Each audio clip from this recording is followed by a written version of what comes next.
Hi everyone, welcome back to another episode of Editing Basics. In this video, we will be learning how to use AI in Adobe Express using your mobile device. Adobe Express has integrated powerful AI features directly into its mobile app, and it makes it easier than ever to create stunning designs. So here's how you can do it.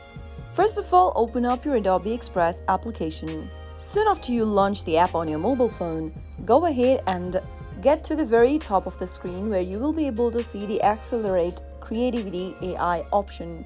You can start creating images with Creative AI by selecting Text to Image option under Accelerate Creativity.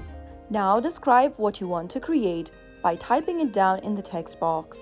Provide a detailed description of the image you want to generate, and be as specific as possible to get the desired result. After you type in the description, click on Generate, and you will be able to generate images with generative AI on Adobe Express.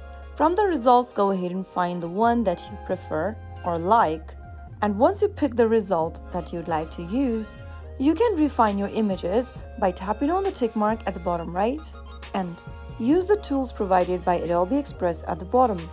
You can often adjust image settings like style, composition, and size for further customization. You can also explore around with other Accelerate Creativity options provided on the top of your homepage. Just explore around with the option, and then you can also enjoy additional AI features such as text effects, object insertion, object removal, template generation, and much more. So that is how you will be able to use AI in Adobe Express using your mobile device. I hope the tutorial was helpful to you. If it was, go ahead and give us a thumbs up. Don't forget to subscribe to our channel by hitting the subscribe button. Press the bell icon so that you'll never miss another upcoming upload from us. I will be back again in the next video. Thank you for watching.